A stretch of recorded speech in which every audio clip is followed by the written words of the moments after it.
Hello दोस्तों। तो जैसे कि हम जानते हैं कि C U E T P G के फॉर्म्स आउट हो चुके हैं, ठीक है ना। तो C U E T P G करने में बहुत लोग इंटरेस्टेड भी हैं। ऑलमोस्ट लास्ट सेमेस्टर में होंगे सारे लोग अपने यू जी के।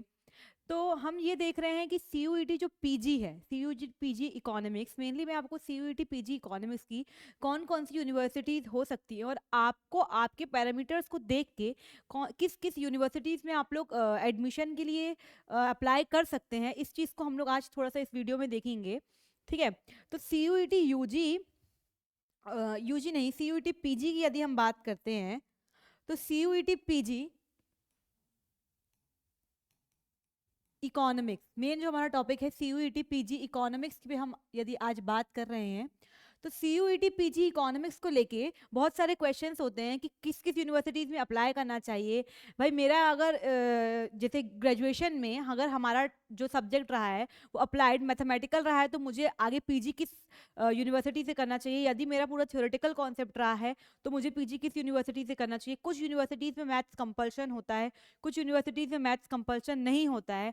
और यदि मैथ्स कंपलसरी है और मेरा यूजी पीजी कब यूजी या फिर +2 में मैथ्स नहीं रह पाया है, तो अब मैं कैसे एडमिशन ले सकता हूँ या ले सकती हूँ।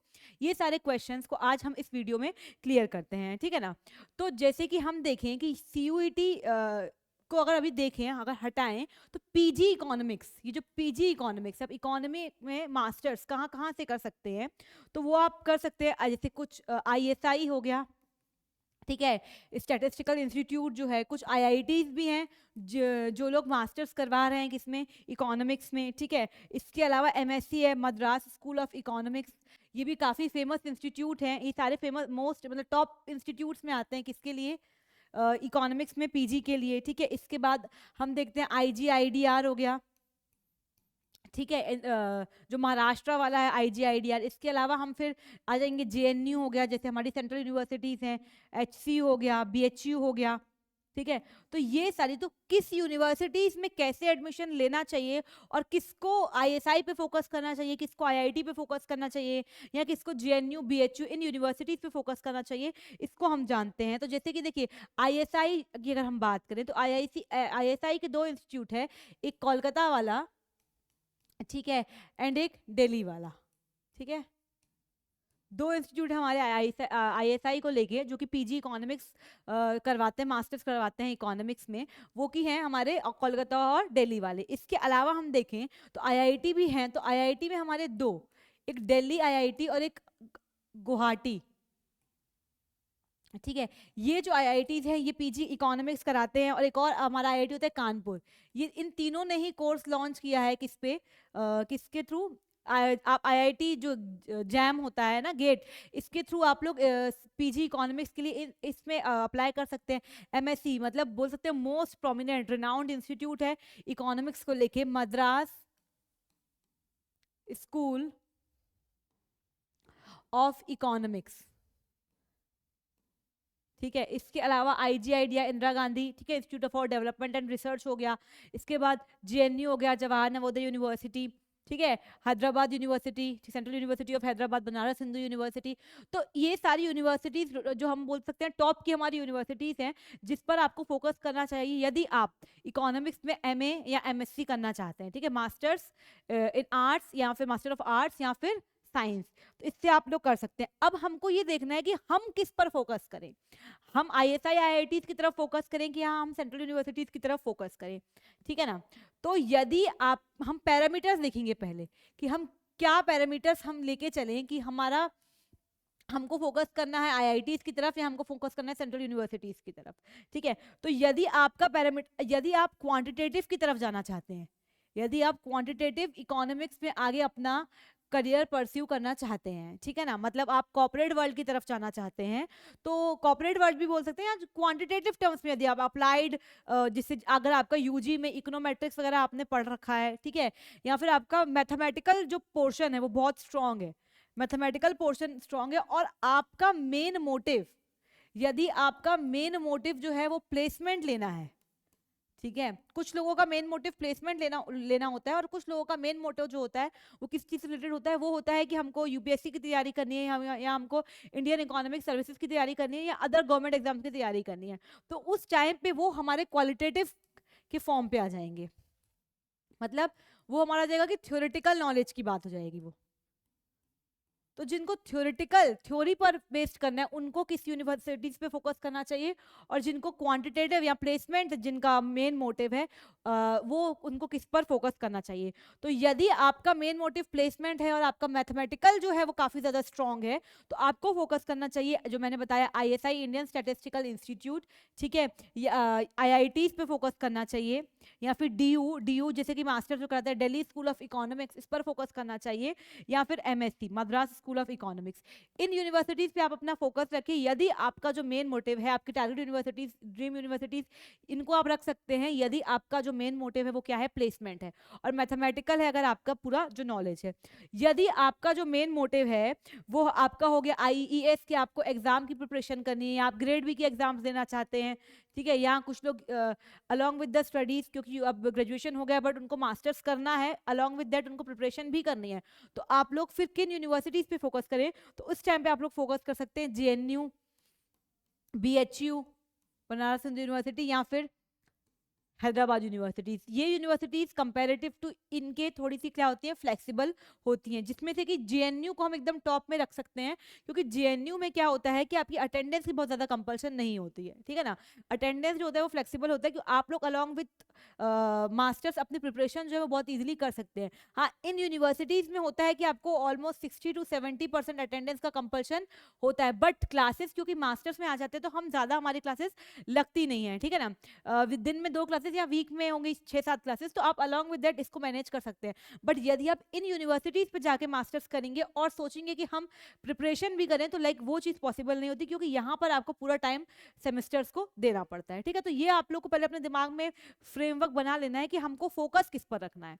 हमको जो फोकस है हमारा वो किस चीज़ पर रहेगा, मतलब कि हम प्लेसमेंट के पे जाना चाह रहे हैं, या फिर हम लोग किसी जॉब की प्रिपरेशन करना चाह रहे हैं, ठीक है।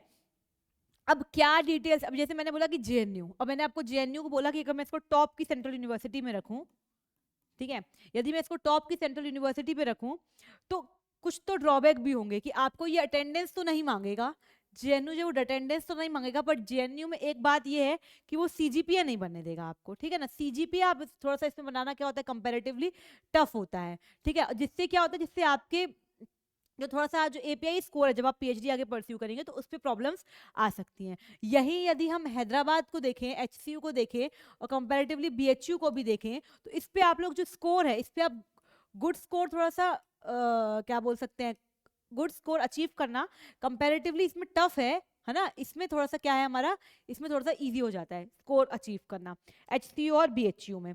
इसके अलावा हम देखें कि अगर अफोर्डेबिलिटी के रेट पे हम देखें, तो आप लोग अगर अफोर्डेबिलिटी में जाएंगे तो आपको JNU, BHU, HCU आप जा सकते हैं, और यदि आपके पास फंडिंग बहुत अच्छी है, ठीक है, यदि आपके पास फंडिंग बहुत अच्छी है, तो फिर आप IITs और फिर MSc की तरफ आप जा सकते हैं, मद्रास स्कूल ऑफ इकोनॉमिक्स की तरफ जा सकते हैं। क्यों? क्योंकि फिर अल्टीमेटली जिनका मोटिव है प्लेसमेंट, तो वो लोग इतना अगर पैसा लगा रहे हैं अपनी पढ़ाई में, तो उतना वो लोग प्लेसमेंट से उनको वो अचीव हो भी जाएगा, ठीक है। तो यदि हम यहाँ पे देखें कि अगर हम अफोर्डेबिलिटी की देखें, मैंने क्या बोला, अफोर्डेबिलिटी यदि हम देखें, तो अगर अफोर्डेबिलिटी देखें तो अगर हमको सस्ता देखना है तो हमको सेंट्रल यूनिवर्सिटी की तरफ जाना है हमको, ठीक है, सेंट्रल यूनिवर्सिटी की तरफ जाना है, मतलब JNU होगा, जिसमें से JNU तो सबसे ज्यादा चीपेस्ट माना जाता है, ठीक है, मतलब उसमें आप लोग आपका रहना रेसिडेंशियल और एकेडमिक फीस जो होती है वो JNU में कंपैरेटिवली कम होती है। यहीं पे यदि हम, अगर आपके पास फंड है, ठीक है, यदि आपके पास फंड है तो आप जा सकते हैं MSc Madras school of economics या फिर IITs के थ्रू, यहाँ सब में आपको क्या होती है, फंडिंग की नीड होती है। यदि आप MSc की फीस स्ट्रक्चर की बात करें तो ऑलमोस्ट इसका मान के चलो आप 4 to 5 या 3 to 4 लाख का समथिंग है कि आपके मास्टर्स में इतना पैसा लग सकता है, ठीक है। और अगर हम यहाँ पे जैसे IGIDR की बात करें, एक IGIDR भी है ना जो मैंने बताया, Indira Gandhi institute for research and development, तो IGIDR जो है दिल्ली वाला, तो इसमें भी क्या है, इसमें भी आपको स्कॉलरशिप मिलती है। पहले जो इसमें स्कॉलरशिप थी वो कितनी थी, 5,000 पर मंथ मिलती थी, ठीक है, बट अभी हम देखें तो अभी करंट में जो स्कॉलरशिप है उसका वो 8,000 पर मंथ मिलती है फॉर एवरी मास्टर्स स्टूडेंट। मतलब इररिस्पेक्टिव आप किस स्ट्रीम के हैं, ठीक है, किस स्ट्रीम के हैं, इसमें आपको स्कॉलरशिप मिलेगी ही मिलेगी IGIDR में, ठीक है। IGIDR थोड़ा सा ये देख लेंगे हम। तो ये हम लोग का है, तो आपको इन सब पैरामीटर्स को ध्यान में रखते हुए सोचना है कि आपको किस फील्ड में जाना है। यदि आपका मेन मोटिव है कि भाई आपको गवर्नमेंट एग्जाम्स की ही प्रिपरेशन करनी है, तो why will you invest your 3 to 4 lakh या this much high amount in MSCs और IITs, ठीक है ना। तो ये आपको पहले अपना, अब आप यूजी के स्टूडेंट्स हो, आपका यूजी कंप्लीट हो चुका है ऑलमोस्ट, तो आपको ये चीज़ अभी से बनानी पड़ेगी, आपको अपने दिमाग में ये फ्रेमवर्क तैयार करना पड़ेगा कि आपको क्या करना है, ठीक है। इसके अलावा यदि मैं बात करूँ कि जैसे कि क्या बोलते हैं, MSc के तो मैंने आपको बता दिया है ना। अब जो एडमिशन्स कैसे मिलते हैं, तो IITs में जो एडमिशन होता है वो गेट वगैरह के थ्रू आप एडमिशन्स ले सकते हैं, ठीक है। पर जो CUET जो PG, जो CUET PG की अगर आप प्रिपरेशन करते हैं, मतलब अगर आपका मेन मोटिव जो है थ्योरेटिकल एस्पेक्ट से चीज़ों में घुसना है, ठीक है, हाँ आपको PhD भी करनी है तो मतलब थ्योरेटिकल चीज़ों पे घुसना है जैसे, तो आप किन किन यूनिवर्सिटी CUET PG से आपकी कौन कौन सी यूनिवर्सिटीज फोकस होंगी, तो जैसे HCU हो गई, या BHU हो गया, या DSC हो गया, ये सारे जो हैं ये सारे CUET PG के अंदर की यूनिवर्सिटीज हैं, ठीक है। JNU हो गया, ये सब किसके अंदर के हैं, मतलब आपको CUET PG ही क्रैक करना पड़ेगा, इसके थ्रू ही आप लोग क्या कर सकते हैं, इस यूनिवर्सिटी में एंटर हो सकते हैं। HCU भी, इसके अलावा और भी काफ़ी सारी यूनिवर्सिटीज़ आ जाएंगी। AU हो गया, इलाहाबाद यूनिवर्सिटीज़ हो गई, ये सारी सेंट्रल यूनिवर्सिटी, मतलब ये मैंने टॉप की यूनिवर्सिटीज़ के नाम लेके, ऐसे तो बहुत सारी सेंट्रल यूनिवर्सिटीज़ है, ठीक है। तो वही है कि मनी के फॉर्म पे हम जाएं तो IITs और MSCs में जो हमारा फंडिंग है वो ज़्यादा लगती है। यदि अब हमको कॉम्बिनेशन चाहिए कि हमको प्लेसमेंट भी चाहिए, मतलब एक होता है ना कि इंसान बैकअप लेके चलता है कि भाई प्लेसमेंट प्रिपरेशन तो करेंगे बट साथ में बैकअप भी हो, तो प्लेसमेंट भी चाहिए आपको, मतलब आपको साथ में UPSC और अदर देन किसी और एग्जाम की क्या करनी है, प्रिपरेशन भी करनी है, ठीक है। और आप अगर मैथ्स में वीक है, वीक इन मैथमेटिक्स, ठीक है, तो अगर आपका ये आपको अगर इस पूरा चीजों का कॉम्बिनेशन चाहिए, तो फिर आपको फोकस करना चाहिए CUET PG की तरफ। और जिनका मैथ स्ट्रांग है तो वो तो डायरेक्टली ISI और IGIDR इन सब की तरफ जा सकते हैं, ठीक है ना। तो ये जो अगर ये इस कॉम्बिनेशन में बात करें कि भाई प्लेसमेंट भी एक एज अ बैकअप ऑप्शन रहे, साइड ऑप्शन रहे, साथ में हम प्रिपरेशन करेंगे, तो उस टाइम पे आप लोग CUET जो PG है उन यूनिवर्सिटीज पर क्या कर सकते हैं, अपना फोकस दे सकते हैं। CUET PG की आपको प्रिपरेशन करनी चाहिए, ठीक है। जो JNU है, JNU को हम कॉर्पोरेट लाइफ के लिए अच्छा नहीं मानते, बट यदि आपको PhD परस्यू करना है आगे, तो like it is best for, अगर हम PhD है तो PhD से रिलेटेड भी हम आगे वीडियोस डालेंगे, बट अभी हम ये देख रहे हैं कि हमको PG के टाइम पर जब हम यूनिवर्सिटीज ऑप्ट करें तो किस यूनिवर्सिटी में जाए। ऐसा ना हो कि हम जाने के बाद वहाँ से बैक करें कि हमसे प्रिपरेशन नहीं हो पा रही है, पढ़ाई नहीं हो पा रही है, या फिर ऐसा लगे कि हम यहाँ पे तो हमको कुछ मिल नहीं रहा है, हमको कुछ और करना चाहिए, इससे अच्छा हमको दूसरी चीज़ों पर फोकस करना चाहिए। तो चीज़ों को अप्लाई करने से पहले आप अपने दिमाग में फ्रेमवर्क बनाएं कि आपको क्या करना है, ठीक है। आप एज एन UG स्टूडेंट आपको आप इतने केपेबल हो चुके कि आप सोच पाए कि आपको आपका करियर किस चीज पर बनाना है, ठीक है। अब यहाँ पर यदि हम देखें कि हम थोड़ा सा, जैसे मैंने CUET PG की बात की, और जो मैंने मेन टॉप यूनिवर्सिटीज में बार बार DSC, JNU, BHU, HCU इनको लिख रही हूँ, तो इनकी एलिजिबिलिटी क्या है, किस किस बेसिस पर इन पर हमारा क्या होता है, एडमिशन होता है, ठीक है। तो यदि हम CUET PG इकोनॉमिक्स की यदि हम कुछ टॉप यूनिवर्सिटीज को देख रहे हैं, ये जो मैं ये जो यहाँ पे लिख रही हूँ इसको भी आप लोग भी यदि नोट डाउन कर लेंगे तो आपको अप्लाई करने में क्या होगा, चीज़ें थोड़ा सा इजी हो गया, आपको थोड़ा सा माइंड मैप प्रिपेयर हो जाएगा कि आपको किस तरीके से यूनिवर्सिटीज को टारगेट करना है, ठीक है। तो आइए हम ये देखें कि सबसे पहले CUET PG इकोनॉमिक्स का जो एप्लीकेशन फॉर्म जो ओपन हुआ है उस पर अप्लाई करने के लिए सबसे पहला तो क्राइटेरिया ये है कि आप 3rd ईयर में होने चाहिए, मतलब 3rd ईयर आप परसुइंग होने चाहिए, तब आप इस फॉर्म को फिलअप कर पाएंगे, ठीक है ना। 3rd ईयर में होना चाहिए तो आप अब फॉर्म को फिलअप कर पाएंगे। अब बात रही, जैसे मैं यहाँ पे लिख रही हूँ DSC, एक और इंस्टीट्यूट है काफी renowned, GIP, Gokhale institute of political science and economics, ठीक है, ये भी काफी अच्छा इंस्टीट्यूट है, तो इससे प्लेसमेंट काफी अच्छा होता है। तो जैसे हम देख रहे हैं DSC हो गया, IGIDR हो गया, ठीक है, या फिर जो मैंने बोला JNU हो गया, GIP हो गया, गोखले या गोखिल, ठीक है। और इसके अलावा जो है HCU हो गया। तो इस पे क्या कैसे कैसे कितनी कितनी सीट्स हैं और क्या क्या इनकी एलिजिबिलिटी है, तो हम DSC में देखें तो DSC मतलब DU के अंदर काफी सारे DSC है ना, तो मतलब DU के जो भी यूनिवर्सिटीज के अंदर आता है, तो इसके अंदर टोटल 320 सीट्स होती हैं। ठीक है, 320 सीट है। IGIDR में हम देखें तो 50 सीट्स है IGIDR में। JNU में देखें तो हम 150 सीट्स हैं। और इसमें 2 स्कूल्स होते हैं, एक होता है SIS मतलब इंटरनेशनल स्टडीज के लिए, स्कूल ऑफ इंटरनेशनल स्टडीज, और एक होता है CESP मतलब ये 2 स्कूल्स हैं जिस पर ये एडमिशन लेता है। ठीक है, centre for economic studies and planning. तो हम यहाँ लिख देते हैं SIS का मतलब है इंटरनेशनल स्टडीज के लिए। ठीक है, और ये centre for economic study and planning, study and planning. ठीक है, अब इसके बाद यदि हम देखें GIPE, तो इसमें कितनी सीट्स है, इसमें ऑलमोस्ट 500 सीट्स रहती हैं।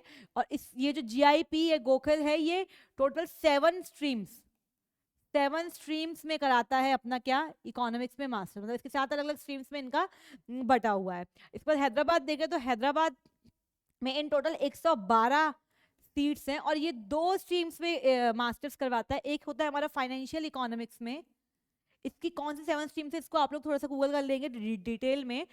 तो फाइनेंशियल इकोनॉमिक्स में एक ये कराता है मास्टर्स, ठीक है, HCU, और एक जनरल इकोनॉमिक्स में कराता है। इसमें अभी मैं आपको बताऊंगी कि आप किस पर अप्लाई कर सकते हैं, फाइनेंशियल इकोनॉमिक्स और जनरल इकोनॉमिक्स में किस पर अप्लाई कर सकते हैं या आपको किस पर अप्लाई करना चाहिए। ठीक है, तो DSC के लिए क्या है, DSC के लिए आपका जो क्राइटेरिया है कि 12th होना चाहिए एंड ग्रेजुएशन। मैंने लिखा है ग्रेजुएशन, मैंने ये नहीं लिखा है ग्रेजुएशन इन इकोनॉमिक्स। मतलब आपका किसी भी स्ट्रीम से ग्रेजुएशन हो तो आप मास्टर्स फॉर इकोनॉमिक्स में अप्लाई कर सकते हैं। ठीक है, पर इसमें एक कंपल्शन ये है कि या तो 12th और ग्रेजुएशन में कहीं पर भी एक जगह पर आपका मैथ्स होना कंपल्शन है। ग्रेजुएशन में सब्जेक्ट की कोई भी बात नहीं क्योंकि ग्रेजुएशन में आपका इकोनॉमिक्स से होना चाहिए कि पॉलिटिकल से होना चाहिए, किसी भी सब्जेक्ट से ग्रेजुएशन हो, ठीक है, तो वहां पर आपका क्या होना चाहिए, वो आपका आप अप्लाई कर सकते हैं। बट कंपल्सन इसमें यह है कि आपका ग्रेजुएशन होना चाहिए, ग्रेजुएशन में या फिर 12th में मैथमेटिक्स होना चाहिए। अगर आपको मैथमेटिक्स नहीं है तो आप अप्लाई, अब अगर मैथमेटिक्स नहीं है तो आप अप्लाई कर सकते हैं कि नहीं। तो जिनका ना 12th में मैथमेटिक्स है और ना ग्रेजुएशन में मैथमेटिक्स है, still they want to pursue their masters from Delhi School of Economics, तो वहां पे आप क्या कर सकते हैं, वहां पे आप NIOS 6 महीने के अंदर आप NIOS का एग्जाम होता है, उस पर आप 12th का जो मैथ्स होता है 12th मैथ्स का आप एग्जाम देकर और इसके थ्रू आप उसका सर्टिफिकेट ले सकते हैं कि लाइक यू आर एलिजिबल, है ना। तो उसके बाद आप DSC में अप्लाई कर सकते हैं। लाइक इस 6 महीने के अंदर आप NIOS का एग्जाम दीजिए, मतलब मैथमेटिक्स का सर्टिफिकेट लीजिए और उसके बाद आप लोग अप्लाई कर सकते हैं। तो मतलब अब ये टेंशन तो नहीं है कि अगर 12th में ग्रेजुएशन नहीं है मैथ्स या ग्रेजुएशन में मैथ्स नहीं है तो क्या हम DSI छोड़ सकते हैं, छोड़ देंगे, नहीं। अगर आपको स्टिल DSI में ही मास्टर्स, DSI से आपको मास्टर्स, DSC से आपको मास्टर्स करना है तो आपको क्या करना पड़ेगा, आप NIOS के थ्रू इसको कर सकते हैं। ठीक है, मैथ्स कर सकते हैं। इसके बाद अब अगर IGIDR में देखें तो IGIDR का सारा क्राइटेरिया सेम है, जैसा DSC का क्राइटेरिया वैसा ही सेम IGIDR का क्राइटेरिया है। बट इसमें बात ये रखने की DSI हमको MA की डिग्री देता है, DSI जो है वो हमको MA की डिग्री देता है, बट ये जो IGIDR है हमको MSc in masters of science in economics की डिग्री देता है। ठीक है, इसकी एलिजिबिलिटी क्या है, तो इसकी एलिजिबिलिटी में थोड़ा सा चेंजेस है। इसकी एलिजिबिलिटी आप लोग को समझ में आ गई कि 12th होना चाहिए, ग्रेजुएशन होना चाहिए किसी भी स्ट्रीम से और किसी भी एक जगह पे मैथ्स होना चाहिए। इसकी एलिजिबिलिटी है कि 10+2 में मैथ्स कंपल्सन है। दूसरा, BA या BSc हो इकोनॉमिक्स से, BA या BSc हो इकोनॉमिक्स से, या फिर और इसके अलावा क्या हो सकता है, मतलब वही क्राइटेरिया वही है, 55% for UR and 50% for reserve category जो परसेंटेज चलता है, या फिर और BCom हो चलेगा। ठीक है, और बीएससी हो जिसका कॉम्बिनेशन में होना चाहिए फिजिक्स और मैथमेटिक्स, मैथ्स, ठीक है, अलॉन्ग विथ क्या 60%। मतलब ये बोल रहा है कि 12th में आपका जो है IGIDR बोलता है कि 12th में मैथ्स होगा तभी आप अप्लाई कर सकते हैं, नहीं तो फिर नहीं अप्लाई कर सकते हैं, ठीक है। यहाँ यदि हम JNU को देखें तो JNU में मैंने क्या बताया कि 2 स्कूल है, CESP और SIS।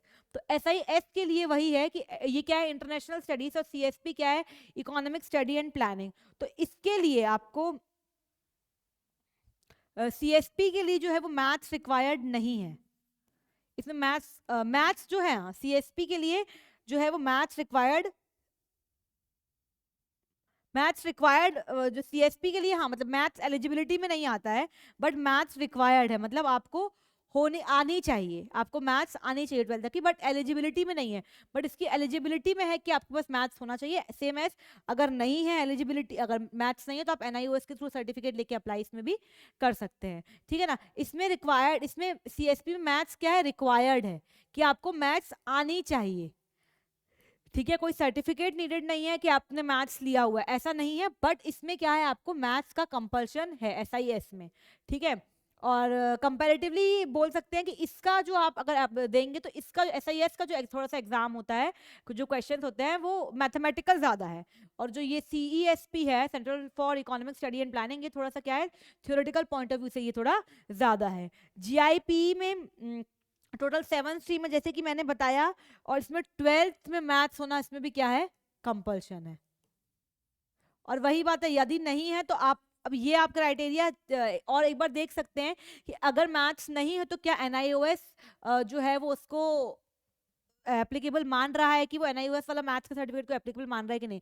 बट मैथ्स होना इसमें कंपलसरी है, सब में नहीं, कुछ कुछ स्ट्रीम्स में, ठीक है। ऐसे ही हम HCU में देखें तो जो फाइनेंशियल इकोनॉमिक्स वाला जो है, इसमें मैथ्स का कंपल्शन है, ठीक है, 12th में मैथ्स का कंपल्शन है। और अगर नहीं है तो आप NIOS का सर्टिफिकेट लेके उसके थ्रू आप मैथ्स में एंटर कर सकते हैं। बट इसमें जो जनरल इकोनॉमिक्स वाला है, इसमें आप लोग ऐसा इसमें मैथ्स का कोई भी कंपल्शन नहीं है। तो ये हमारा क्या है, कुछ मैंने आपको बताया, कुछ आपका वेरिफिकेशन है किस चीज़ का, कि आप किस किस यूनिवर्सिटीज़ में आपको टारगेट करना चाहिए। तो अगर आप बहुत ज़्यादा मैथमेटिकल और प्लेसमेंट के थ्रू देखना चाह रहे हैं तो आप किस में टारगेट करेंगे, आप लोग IIT और IIT हो गया, ISI हो गया, या फिर जो हमारा था MSc, ठीक है।